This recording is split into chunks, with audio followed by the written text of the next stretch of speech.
सबसे पहले खबर यूपी विधानसभा से जुड़ी हुई। यूपी विधानसभा अनिश्चितकाल के लिए स्थगित हो गई है। एक दिन पहले ही स्थगित करना पड़ा यह सदन। हंगामे की भेंट चढ़ गया यूपी का यह मानसून सत्र।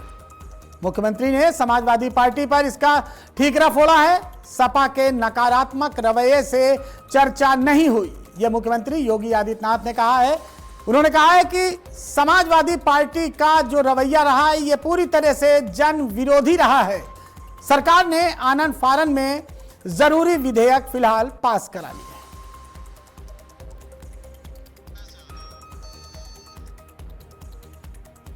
तो यूपी विधानसभा अनिश्चितकाल के लिए यह स्थगित हो गई है और एक दिन पहले ही स्थगित करना पड़ा यूपी विधानसभा का मानसून सत्र। हंगामे की भेंट चढ़ गया यूपी विधानसभा का मानसून सत्र। देखने को मिला है।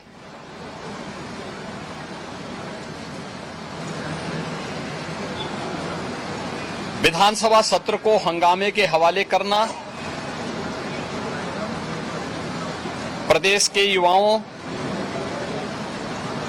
किसानों, महिलाओं और गरीबों के साथ भारी अन्याय है। मानसून सत्र में युवाओं के लिए,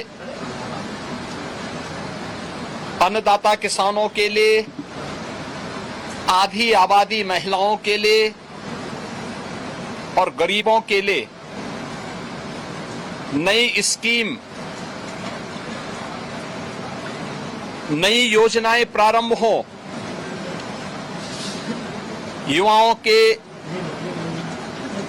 एम्प्लॉयमेंट के लिए, उनकी स्किलिंग के लिए, अन्नदाता किसानों के लिए कोई नई योजना घोषित हो सके, गरीबों के कल्याण के लिए कुछ नए कार्यक्रम आगे बढ़ सकें और महिलाओं के सम्मान और उनके स्वावलंबन के लिए भी कुछ अतिरिक्त प्रयास आगे बढ़ें। इसके लिए हम लोग 59,000 करोड़ रुपए से अधिक की अनुपूरक बजट को भी लेकर के आए थे, जिनके लिए इन सभी मदों में धनराशि की व्यवस्था भी थी। नई योजनाओं को घोषित करने के लिए चर्चा विधानसभा में हो सके, इसके लिए उन कार्यक्रमों के साथ हम लोग आए थे। लेकिन समाजवादी पार्टी के नकारात्मक रवैये के कारण युवाओं के मुद्दे पर, अन्नदाता किसानों के मुद्दे पर, महिलाओं के स्वावलंबन के मुद्दे पर या गरीबों के लिए बनने वाली वेलफेयर की अन्य स्कीमों के मुद्दे पर सदन में समाजवादी पार्टी ने कोई चर्चा नहीं होने दी। इनका ये आचरण असंवैधानिक भी है, युवा विरोधी है, किसान विरोधी है, महिला विरोधी है और गरीब विरोधी भी है। 59,000 करोड़ रुपए से अधिक का अनुपूरक बजट इन नई मांगों के साथ साथ प्रदेश के इंफ्रास्ट्रक्चर की स्ट्रेंथनिंग के लिए, एक्सप्रेस वे के नेटवर्क को और बेहतर बनाने के लिए जो माननीय जनप्रतिनिधियों ने डिमांड की थी, उसके लिए भी धनराशि का प्रावधान किया है। के दौरान देखने को तो जन विरोधी रहा है समाजवादी पार्टी का रवैया, ये कहना है मुख्यमंत्री योगी आदित्यनाथ का। और सरकार ने आनन फानन में जो तमाम जरूरी विधेयक थे वो पास कराए। फिलहाल यूपी विधानसभा अनिश्चितकाल के लिए स्थगित हो गई है।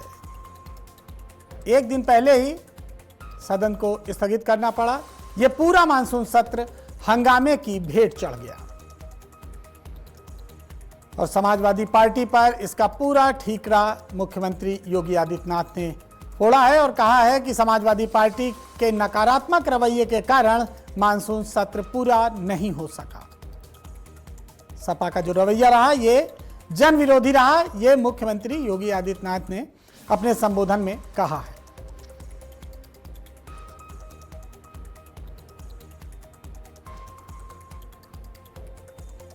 ये मानसून सत्र भी हंगामे की भेंट चढ़ गया। लगातार समाजवादी पार्टी के सदस्यों का हंगामा सदन में देखने को मिला, जिस वजह से विधानसभा अध्यक्ष ने स्थिति ऐसी भी बन गई थी कि सचिन यादव जो कि समाजवादी पार्टी के विधायक हैं उनको निलंबित भी करना पड़ा। लेकिन एक दिन पहले ही हंगामे के कारण यह सत्र नहीं चल सका। अनिश्चितकाल के लिए इसे स्थगित कर दिया गया। सम्मेलन करते घूम रहे हैं जब होंगी। 2017 के बाद पहली बार देखा गया कि मुख्यमंत्री को सदन में बोलने नहीं दिया गया। नहीं, अब ये तो अराजकता है, तो पता ही है प्रदेश को। ये तो कोशिश कर रहे थे, लेकिन असली रूप तो इनका यही है अराजकता का। भाई सदन चर्चा के लिए होता है, इतना पैसा जनता का खर्च होता है, डेवलपमेंट की बात होती है वहाँ, चाहे किसान है, मजदूर है, पिछड़ा है, अगड़ा है, अन्य जितनी भी स्कीम्स हैं, एजुकेशन पे खर्च होना है, रोजगार पे खर्च होना, उसके लिए योजनाएं बनती है, तो उस पर चर्चा करनी चाहिए। अपने अपने क्षेत्र से विधायक आते हैं और यहाँ करके तुम हू करोगे, सब जगह बाहर भी हू और सदन के अंदर ये होता है क्या?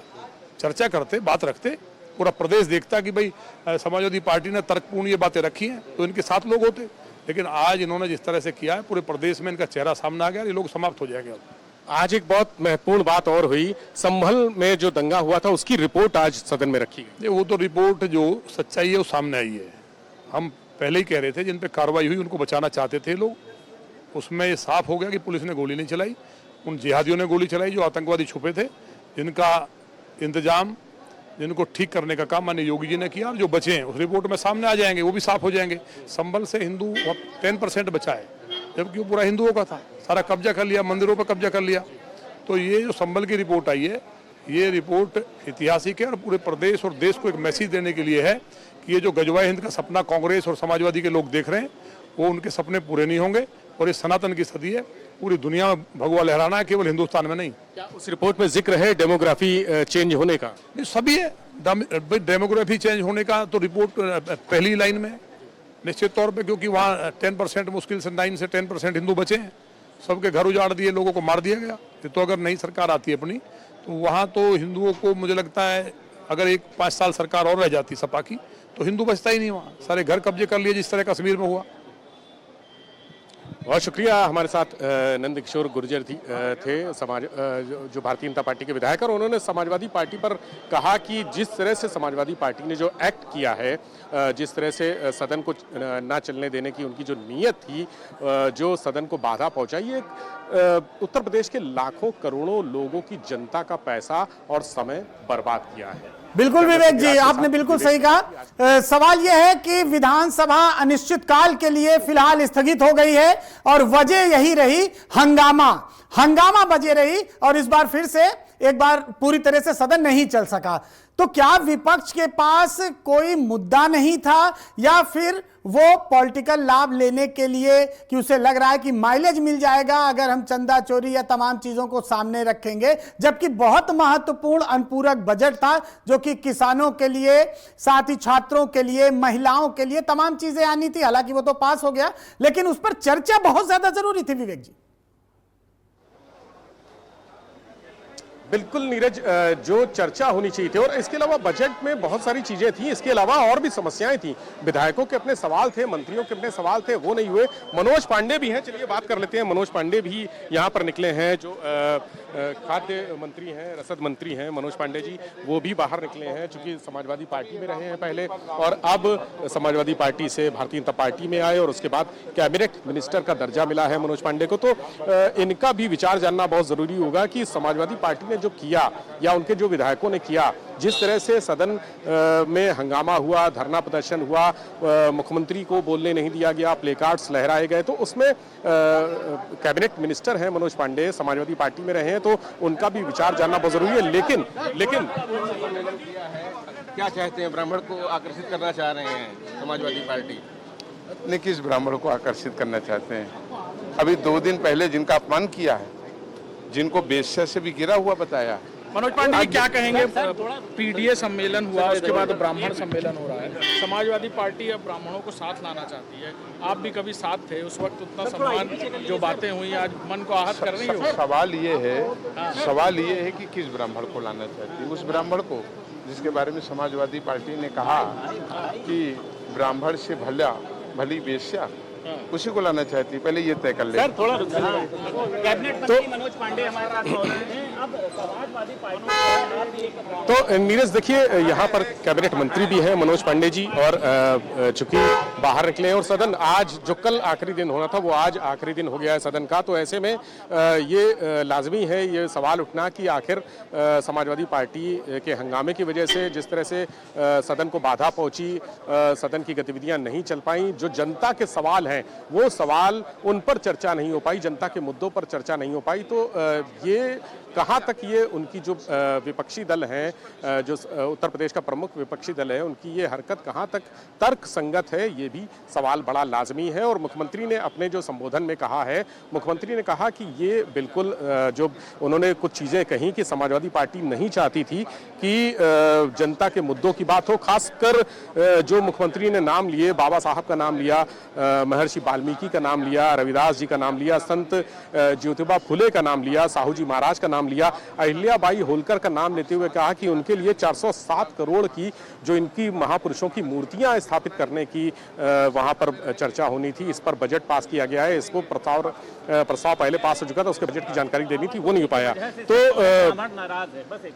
तो ये सबसे बड़ी बात कही कि समाजवादी पार्टी, और ये पीडीए पर सीधा हमला था कि समाजवादी पार्टी पीडीए का नारा लगाती है, लेकिन ऐसे महापुरुष जो पीडीए का प्रतिनिधित्व करते हैं उनके बारे में जब बात होती है तो समाजवादी पार्टी उनकी चर्चा नहीं करना चाहती, ये बड़ी बात कही। और समाजवादी पार्टी ने स्वयं कहा। मनोज पांडे जी हमारे साथ हैं, कैबिनेट मिनिस्टर हैं। सर, आप समाजवादी पार्टी में रहे और आज समाजवादी पार्टी ने इतना हंगामा किया, इसको कैसे देखते? नहीं, मैं मानता हूं कि लोकतंत्र में पक्ष और विपक्ष यह मिल करके सदन चलाते हैं, और सदन यह हम सब के लिए विकास का मंदिर है, और यहाँ पर चुन करके इसलिए हम लोग आते हैं।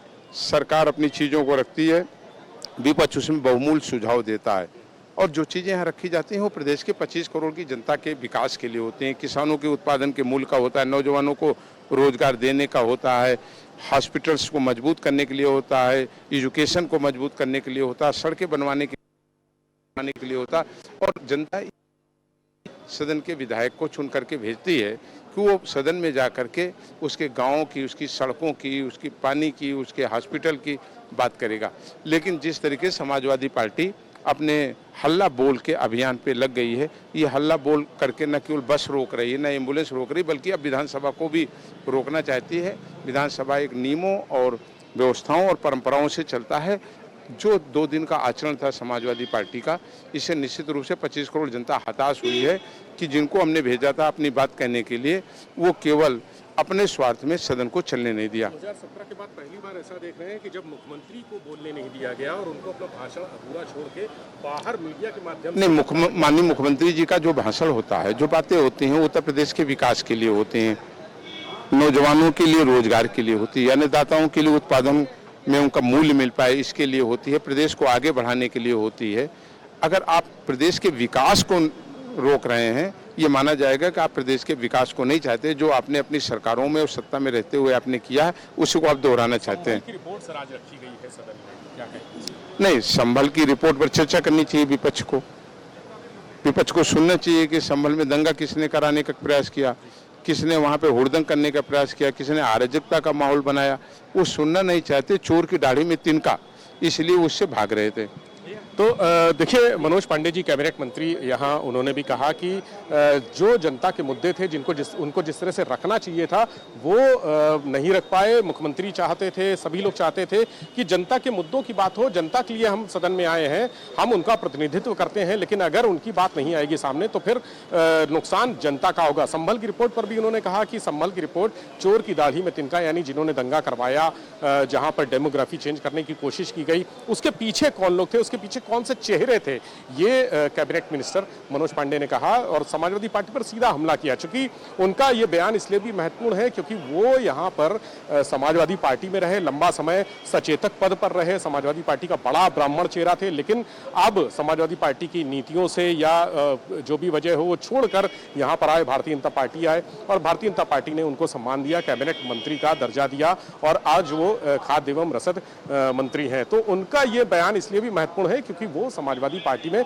रहे हैं और वहाँ की जो रणनीति है, वहाँ का जो पीडीए फार्मूला है, वहाँ के जो लोग हैं, जो पार्टी की टॉप लीडरशिप है, उनसे बहुत अच्छी तरह से परिचित रहे, इसीलिए उनका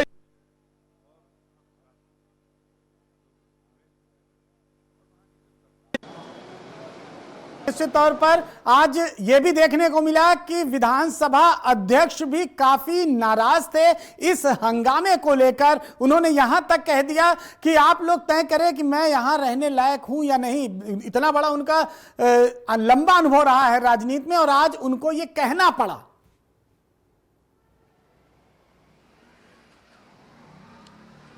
देखिए, दो चीजें हैं नीरज। जिस तरह से कल मुख्यमंत्री जब अपना संबोधन दे रहे थे तब वहां पर हंगामे की वजह से वो बोल नहीं पाए और उनको रुकना पड़ा, ये एक बड़ी बात थी। उसके बाद विधानसभा अध्यक्ष ने हस्तक्षेप किया, जबकि पहले से सारी चीजें तय हो जाती हैं।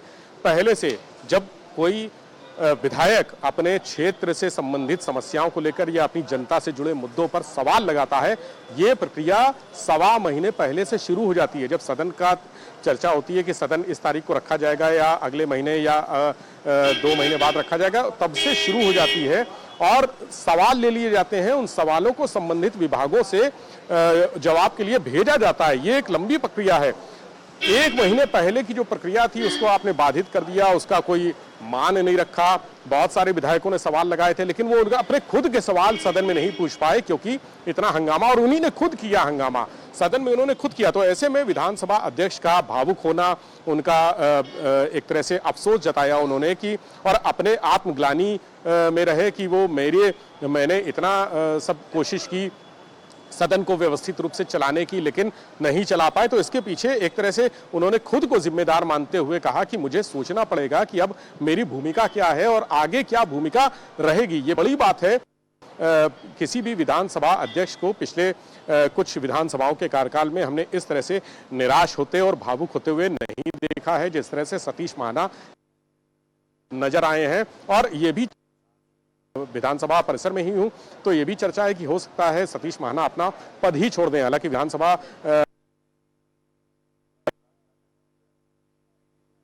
है, उनकी जो पीड़ा है, उनके जो भाव है, वो ऐसा परिलक्षित हो रहा है कि वो अपना पद छोड़ने का भी मन बना रहे हैं। और सिर्फ इस घटनाक्रम को लेकर कि मुख्यमंत्री को बोलने नहीं दिया गया, सदन में इतना हंगामा हुआ, जनता के मुद्दे नहीं उठ पाए, जनता की बात नहीं सामने आ पाई, समस्याएं नहीं सामने आ पाई, तो एक लीडर जो होता है जिसके अंडर में पूरी 403 विधानसभाएं हैं, उसको अगर ऐसा लगेगा कि जिस वजह से जिन वजहों से सदन आहूत किया जाता है वो वजह या वो उद्देश्य अगर पूरे नहीं हो पा रहे हैं, तो ऐसे में उसकी उपयोगिता क्या है, ये लीडरशिप की उपयोगिता क्या है, ये मन में उनके सवाल आ रहा है। और इसी वजह से उन्होंने कहा कि अपने को लेकर, खुद को लेकर बिल्कुल सही कहा आपने विवेक जी।